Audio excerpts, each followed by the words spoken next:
What's the situation right now? Since testing began, we've tested 5 residents in the District of Columbia, and all of them have been negative. So we have no confirmed cases. As of today, we are not currently awaiting test results for any residents as well. If a pandemic begins to develop, what if I don't feel well or somebody in my family doesn't feel well? What should I do?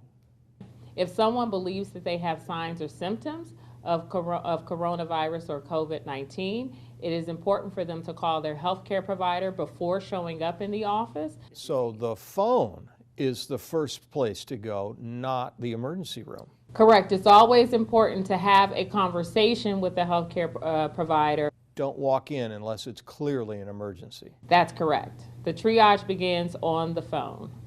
Why do you want it that way? If we don't know that they're coming into a healthcare facility, whether it be an emergency department or a physician's office, and they sit in the waiting room, they have the potential to expose other individuals. If we know that they're coming to the healthcare facility, we have the opportunity to put them in an isolated environment and reduce the spread to other people. So it begins with an interview. Absolutely. Everything begins with an interview. Do you have the resources, for instance, the testing capability, if they need to be done in the district or sent elsewhere to the CDC in Atlanta? Do we have the resources to get those done? Have these tests occurred quickly, in your opinion? At present, we have been working collaboratively with the CDC to be able to send tests for any of our residents who need to be tested down to the CDC and have been able to get test results from them. We are hopeful that in the coming days, our local public health laboratory will have the capacity to be able to do that testing here in the District of Columbia. How will that happen? Will the CDC supply you all with the test kits?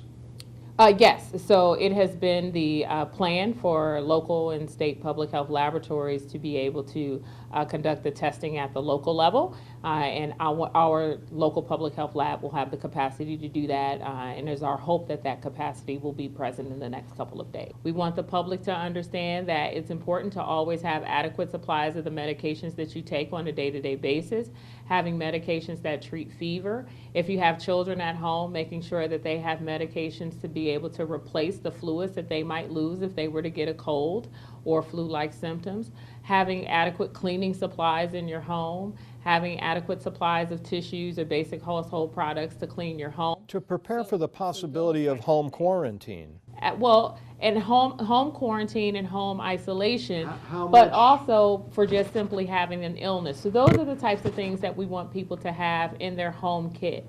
And finally, the basics: hand washing, personal hygiene, social hygiene. Is this what you're telling people to do right now? And tell me about those things, please. Absolutely. What we want people to remember is that the most important things that we can do to prevent the spread of any infectious disease and any virus such as coronavirus or COVID-19, influenza, or the things that cause the common cold is to practice good community hygiene, which is staying home when you're sick, which is washing your hands for at least 20 seconds, which is covering your cough, including tucking into your elbow or your shoulder, which is if you have to use a tissue, making sure you discard that tissue immediately. And if you feel that you need to access health care, making sure that you call ahead before you go to get that health care. Doctor, thanks for helping us. Thank you.